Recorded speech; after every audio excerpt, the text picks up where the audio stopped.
Halo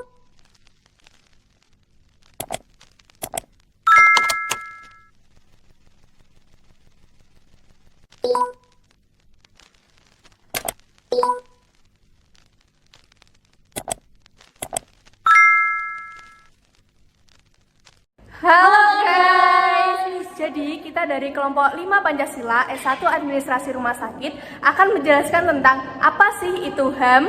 Yuk simak video selanjutnya. Halo teman-teman, perkenalkan aku Yolanda Safira Damayanti dengan NIM 108230337, Prodi S1 Administrasi Rumah Sakit, kelompok 5 Pancasila. Di sini aku akan menjelaskan tentang definisi HAM. Jadi, hak asasi manusia adalah hak dan kebebasan fundamental bagi semua orang tanpa memandang kebangsaan, jenis kelamin, asal kebangsaan atau etnis, ras, agama, bahasa, atau status yang lainnya. Hak asasi manusia mencakup hak sipil dan politik seperti hak untuk hidup, kebebasan, dan kebebasan berekspresi. Selain itu, ada juga hak sosial, budaya, dan ekonomi, termasuk hak untuk berpartisipasi dalam kebudayaan, hak atas pangan, hak untuk bekerja, dan hak atas pendidikan. Hak asasi manusia itu dilindungi dan didukung oleh hukum dan perjanjian internasional dan nasional loh. Deklarasi Universal Hak Asasi Manusia atau UDHR adalah dasar dari sistem internasional untuk perlindungan hak asasi manusia. Deklarasi tersebut diadopsi oleh Sidang Umum PBB pada 10 Desember 1948 untuk melarang kengerian Perang Dunia Kedua agar tidak berlanjut. 30 pasal UDHR menetapkan hak sipil, politik, sosial, ekonomi, dan budaya semua orang. Ini adalah visi martabat manusia yang melampaui batas dan otoritas politik dan membuat pemerintah berkomitmen untuk menghormati hak-hak dasar setiap orang. UDHR adalah pedoman di seluruh pekerjaan Amnesty International. Jadi begitu penjelasan tentang definisi HAM. Terima kasih. Bye-bye.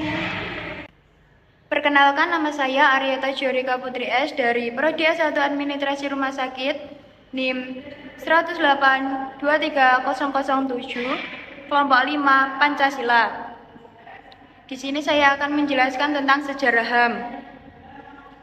Konsepsi hak asasi manusia atau HAM berkembang sebagai reaksi terhadap kekuasaan absolut yang menghasilkan sistem konstitusional dan konsep negara hukum. Kekuasaan yang terkonsentrasi pada satu tangan dapat menyebabkan kesewenang-wenangan sesuai dengan ungkapan power tend to corrupt, absolute power corrupt, absolutely oleh Lord Action. Konsep Reichsstaat lahir dari perjuangan melawan absolutisme, sementara rule of law berkembang secara evolusioner, munculnya keinginan untuk membatasi yuridis terhadap kekuasaan. Sesuai respon terhadap kekhawatiran akan korupsi dalam politik kekuasaan, konstitusi dianggap penting sebagai hukum tertinggi yang harus diikuti oleh negara dan pejabat pemerintah. Sesuai dengan prinsip government by law, not by man, sampai saat ini hak asasi manusia dapat menjadi topik sentral dalam berbagai negara, termasuk Indonesia, dan mengalami perkembangan signifikan selama periode Orde Lama, Orde Baru, hingga Orde Reformasi. Halo guys, perkenalkan nama aku Rafika Prelasari dengan NIM 108230033. Saya akan menjelaskan tentang tokoh-tokoh hak asasi manusia di Indonesia. Yang pertama yaitu Munir Said Tholib tahun 1965 sampai dengan 2004. Munir Said adalah seorang pembela HAM yang berperan dalam membongkar melibatkan aparat keamanan dalam pelanggaran HAM di Aceh dan di Papua Timor Leste. Munir juga mendapatkan gelar dari Livelihood Award di tahun 2000. Dan yang kedua, Gus Dur tahun 1940 sampai dengan 2009 adalah salah satu pejuang HAM di Indonesia. Gus Dur mendapatkan gelar Bapak Tionghoa di Semarang 2004. Dan yang ketiga yaitu Yap Tien Hien, merupakan tokoh pejuang di Aceh yang lahir 25 Mei tahun 1913. Dan yang keempat Adnan Nasution tahun 1934 sampai dengan 2015 adalah tokoh advokat yang dapat memberikan bantuan hukum korban dari kesimpangan ekonomi, sosial, politik. Dan yang terakhir, Asmara Nababan, lahir di Porong Lorong September 1946. Hai, perkenalkan nama saya Melcinta Nantania Lediranti dengan NIM 10823025 akan membahas terkait contoh hak asasi manusia beserta macam-macamnya. Dalam HAM itu terdapat beberapa macam tentang hak asasi manusia. HAM sendiri terdiri dari 6 macam, yakni ada hak asasi politik, hak asasi hukum, hak asasi pribadi, hak asasi peradilan, hak asasi sosial budaya maupun hak asasi ekonomi. Berikut akan saya jelaskan terkait penjelasan beserta contohnya. Hak-hak asasi politik adalah hak-hak rakyat yang berprinsip nasional sejalan dengan prinsip-prinsip demokrasi. Dalam arti yang lebih luas, hak asasi politik merupakan bagian dari hak pemerintahan. Baik hak asasi manusia maupun pemerintahan dapat dikatakan sebagai bagian yang sangat penting dalam demokrasi. Bahkan bisa dikatakan bahwa hak ini merupakan perwujudan demokrasi. Contoh HAM dalam politik sendiri yaitu hak dalam memilih. Setiap orang berhak memilih dalam pemilihan umum yang adil dan demokratis. Hak ini mencangkup untuk memilih presiden, anggota kongres, gubernur, bupati, dan lain-lain. Yang kedua, ada hak asasi hukum. Adalah cabang hukum yang berkaitan dengan perlindungan hak asasi manusia dan kebebasan. Contoh HAM dalam hukum yaitu hak atas persamaan kedudukan di dalam hukum dan pemerintahan.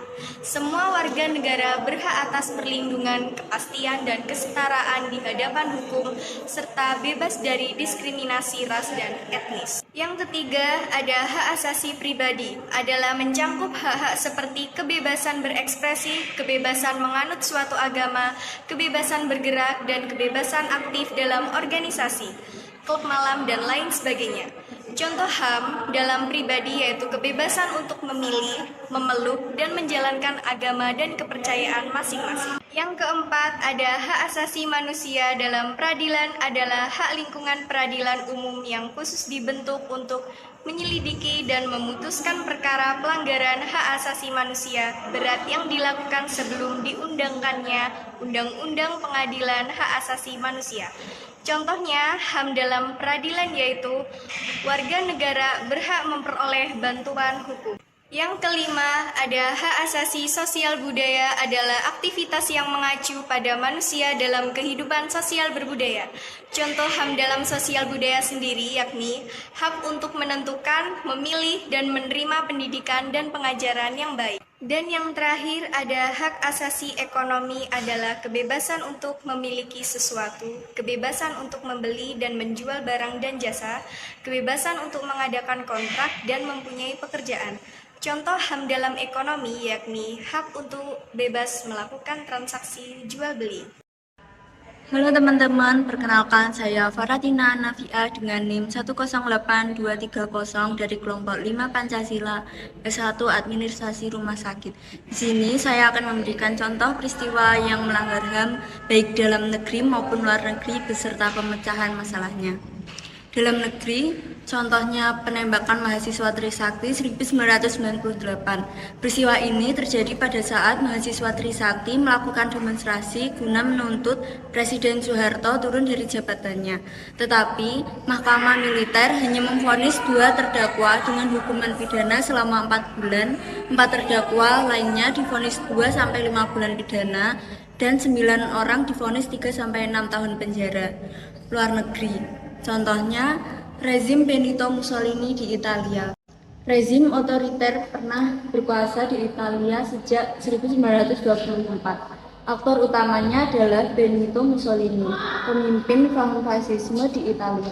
Selama 19 tahun dalam masa pemerintahannya, ia dikenal sebagai seorang pemimpin otoriter dan tidak segan membunuh orang-orang yang tidak sepaham dengannya. Kekejaman Mussolini ini berlaku kepada siapapun tanpa pandang bulu. Selanjutnya adalah pemecahan masalah. Pemerintah tentu saja menjadi pihak yang paling bertanggung jawab ketika terjadi pelanggaran HAM. Maka, sebagai bentuk upaya untuk mengatasi permasalahan terkait HAM, negara membentuk sejumlah lembaga Komnas HAM dan pengadilan HAM. Beberapa hal yang bisa kita lakukan untuk meminimalisasi munculnya contoh pelanggaran HAM antara lain sebagai berikut. 1. Memberikan edukasi. 2. Melaporkan kepada pihak yang berwajib. 3. Memberikan dukungan kepada korban. Sekian dari kelompok kami. Apabila ada salah perkataan atau pengucapan, kami mohon maaf yang sebesar-besarnya. Wassalamualaikum warahmatullahi wabarakatuh.